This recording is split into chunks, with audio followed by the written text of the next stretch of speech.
एक राज्य की राजकुमारी चित्रा की सुंदरता के चर्चे कई राज्य दूर गांव में थे।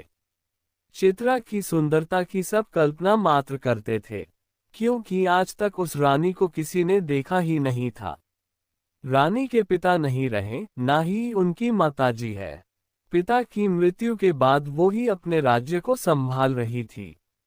वो रोज एक सभा लगाती थी और उस सभा में सिर्फ उसे देखने के लिए दूर दराज के गांव से कई लोग आते थे। कई राजकुमार और राजा भी चित्रा को देखने आते थे। रानी की सभा रोज एक खुले मैदान में लगती थी। राजा और राजकुमार न सिर्फ उसे देखने आते थे बल्कि उसके लिए कई राजा में युद्ध भी हो गया। भरी सभा में रानी एक बड़े पर्दे के पीछे बैठी रहती थी। कभी कभी जब सभा को संबोधित करने के लिए बोलती थी तब उसकी आवाज पर ही ना जाने कितने श्रोता मोहित हो जाते। रानी बहुत चतुर थी, अपने राज्य पर आक्रमण ना हो जाए और कोई उसे पाने के लिए सभा में ही उसे उठा ना ले जाए, इसलिए रानी ने पहली ही सभा में ये घोषणा करवा दी थी कि वो अपने शयन कक्ष में ही बिना पर्दे के रहती है। उसके शयन कक्ष में अगर कोई अकेला आकर रानी को देख लेगा तो वो रानी उसी से विवाह कर लेंगी। अगर ऐसा ना करके वो सेना लेकर हमें जितने आया तो समझा जाएगा कि वो काया है। रानी की चतुराई के कारण कोई भी उसके राज्य पर हमला नहीं करता था। रानी का शयन कक्ष किसी मधुमक्खी के छत्ते से कम नहीं था, कोई भी रानी तक अभी तक पहुंच ही नहीं पाया था। हर रात कई राजकुमार और साधारण व्यक्ति कोशिश किया करते थे, लेकिन अगले दिन उनकी देह में प्राण नहीं बचते थे। कोई भी रानी के शयन कक्ष तक जाने वाले चक्रों को भेद नहीं पाया था। और महल में रानी का कक्ष कहाँ है किसी को आज तक पता भी नहीं चला था। रानी के सैकड़ों पहरेदारों की नज़र से कोई भी नहीं बच पाया था। बस रानी की सुंदरता सबकी कल्पना में ही थी। रानी के लिए ना जाने कितनों ने अपने प्राण गंवा दिए, लेकिन कोई भी रानी की सुंदरता को देख नहीं पाया।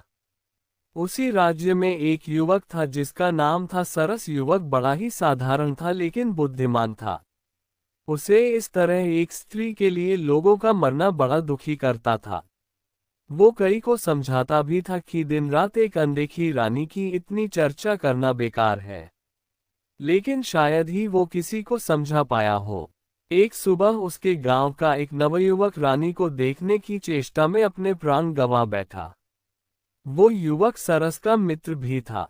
उस दिन वो रोया भी और मन में बस एक ही विचार कर रहा था कि इसका अंत कब और कैसे होगा। फिर उस युवक ने पूरी रात्रि विचार किया। सुबह वो रानी की सभा के बाद पहरेदार के प्रमुख से मिला और कहा कि वो भी रानी की सेवा में सेना में शामिल होना चाहता है। उस प्रमुख ने उससे कहा कि ये तुम्हारे बस का काम नहीं है, तुम्हें देख ही मैं जान गया कि तुम युद्ध के लिए नहीं बने हो। सरस बोला कि वो उसे किसी भी काम के लिए रख लीजिए। सरस बोला कि वो अच्छा भोजन बना सकता है और पहरेदार को रात्रि में अन्न पानी तो चाहिए ही होता है। वो जी जान से सेवा करेगा। इस तरह की बातें करके वो सेना के लिए भोजन पानी का प्रबंध करने वाले समूह में आ गया। करीब 6 माह तक वो मन लगा कर सेवा करता रहा। इस दौरान रानी को देखने की चाह लिए युवक भी आते रहे और अपने प्राण गंवाते रहे। फिर एक रात्रि लगभग 2 बजे उसने रसोई घर में खीर बनाई और सभी पहरेदारों को खीर वितरित की। कई ने मना किया कि उन्हें सचेत रहना, लेकिन उसने कहा कि आज कोई नहीं आने वाला है क्योंकि रात चांदनी है और कोई मूर्ख ही आ जाएगा। सभी पहरेदार को उसने खीर खिला दी। खीर खाने के कुछ समय बाद सभी मूर्छित हो गिर पड़े। सरस ने खीर में बेहोशी की दवा मिला दी थी। सरस अब रानी का कक्ष ढूंढने लगा। 6 माह से वो यहाँ है, लेकिन इतना सख्त पहरा और पाबंदी है कि उसे भी पता नहीं है कि रानी किस कक्ष में सोती है। कुछ समय बीत जाने के बाद सरस को अब चिंता होने लगी, क्योंकि नशे की दवा का असर कभी भी समाप्त हो सकता था। फिर उसे एक चौक में नीचे तलघर में जाने का रास्ता दिखाई दिया। वो जैसे ही उस रास्ते पर गया, वहां कक्ष के बाहर ही 2 पहरेदार और थे, जिसका उसे पता ही नहीं था। वो छुप गया और विचार करने लगा। फिर उसने दीवार पर अपना सर दे मारा और उन पहरेदार की तरफ लड़खड़ता हुआ गया। उसके सर से खून निकलता देख पहरेदार को लगा कि इस बार उन्हें भी शायद जगह छोड़ ऊपर जाकर लड़ना होगा, इसलिए दोनों अपना द्वार छोड़ लड़ने के लिए ऊपर भागे। उनके जाते ही सरस खड़ा हुआ द्वार सामने था और रानी भीतर कक्ष में थी। एक बार के लिए तो उसकी धड़कनें भी तेज हो गई। जिसे किसी ने नहीं देखा है उसे वो आज देखने जा रहा है। उसने द्वार खोलने के लिए द्वार पर हाथ लगाया और धक्का मारा, लेकिन वो द्वार नहीं खुला। द्वार पर नीचे एक बड़ा ताला उसे दिखाई ही नहीं दिया। उसने सोचा कि अब उसकी जान गई, क्योंकि कुछ समय में पहरेदार होश में आए जाएंगे और वो पकड़ा जाएगा।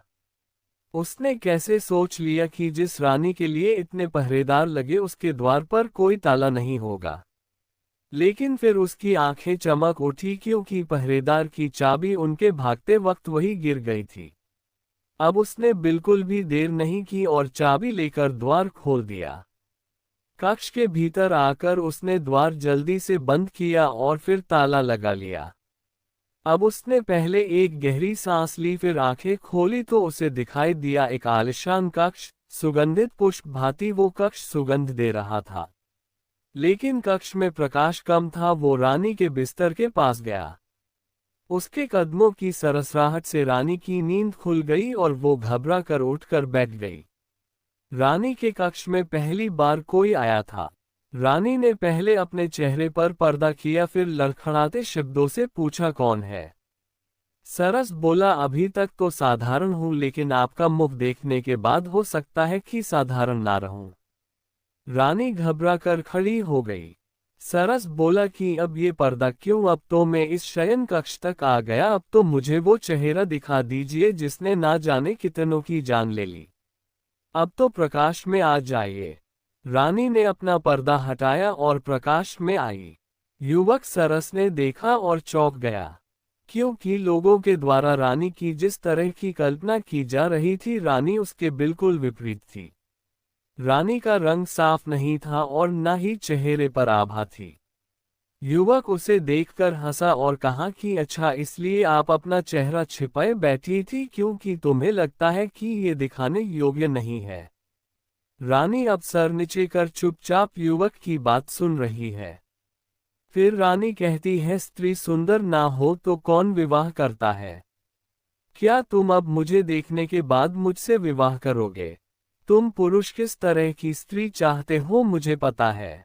जरा सोचो, एक अकेली स्त्री, वो भी अगर सुंदर ना हो तो कैसे और कब तक अपने राज्य को बचा पाती? यह मेरी चतुराई है कि मैं अभी तक रानी हूँ, किसी के अधीन नहीं हूँ। सरस बोला, तुम्हारी चतुराई ने ना जाने कितने प्राण लिए, तुम्हें पता है? रानी बोली, प्राण मैंने नहीं, उनकी सुंदर स्त्री की चाहने लिए। तुम बताओ, अगर तुम पहले ही जानते कि मैं सुंदर नहीं हूं तो क्या अपने प्राण की बाजी लगाकर यहां तक आते? तुम मुझसे विवाह करो, अपनी पत्नी की सुंदरता का भ्रम इसी तरह लोगों में बनाए रखो। तुम्हारा भी मान बढ़ेगा कि जिसे कोई नहीं पा सका उसे तुमने पा लिया। सरस कुछ सोचने लगा। उसे सोचता देख रानी ने कहा कि तुम यहां से जीवित नहीं जा सकते, तुम्हें वही करना होगा जो मैं कह रही हूं। सरस मुस्कुराते हुए बोला, हाँ, मैं तुमसे विवाह जरूर करूंगा। रानी उसकी बात सुनकर खुश हुई, लेकिन उसकी खुशी ज्यादा देर की नहीं रही। सरस ने एक कपड़ा निकाला और रानी के मुंह पर रख दिया। रानी बेहोश हो गई। सरस रानी को उठाकर महल के गुप्त द्वार से होता हुआ पास ही की अपने घर ले गया और वहां ले जाकर उसे बांध दिया। सरस जल्दी से फिर अपने घर से राजमहल में आया। कुछ पहरेदारों को होश आ गया था, वो भी उनसे बचता हुआ लड़खड़ता हुआ उनके पास गया। उसने ऐसा दिखाया कि यह एक बहुत बड़ी योजना थी, खीर में किसी ने कुछ मिला दिया था जिससे हम सभी बेसुध होकर गिर पड़े। राजमहल के मंत्री गण रानी के कक्ष में पहुंचे। रानी वहां नहीं थी। रानी को कोई ले गया था। उन्होंने सुबह राज्य में घोषणा करवा दी कि रानी को जो भी ले गया है हम उसे अपना राजा मानते हैं। रानी को लेकर वापस महल में आ जाए। सरस अब राजमहल से जब अपने घर वापस गया तो उसमें रानी को खोला और उसे भोजन दिया। रानी ने कहा कि तुम अब जीवित नहीं रहोगे। तुमने मुझे यहाँ बंधक बनाया है। सरस ने कहा कि अब तुम मेरी पत्नी हो, तुम ही यही रहना होगा मेरे साथ। तुम्हारा यही प्रायश्चित है। रानी बोली कि वो अभी यहाँ से जा रही। सरस ने बोला जाओ लेकिन जल्दी वापस आना। रानी वहां से भागते हुए अपने महल की ओर गई। महल पर पहुंची तो द्वार पर ही सिपाहियों ने उसे रोक दिया। रानी बोली मैं रानी हूं इस महल की, तुम्हारी महारानी। सिपाही उसे देख हंसने लगे, बोले जा यहां से अपनी शक्ल देख। उन्होंने द्वार पर से उसे हटा दिया। रानी को समझ आ गया था कि सरस ने चतुराई से उसके साथ ये खेल खेला है। रानी को किसी ने नहीं देखा है, इसलिए अब वो कुछ भी करे उसे कोई पहचानेगा नहीं। वो वापस सरस के पास लौट आई। सरस ने उसे कहा आए गई, चलो अब कुछ खा लो। रानी वही रहने लगी और दिनचर्या के काम करने लगी। महल में अभी तक किसी को नहीं पता रानी कहाँ गई। मंत्री ने राज्य अपने हाथ में ले लिया।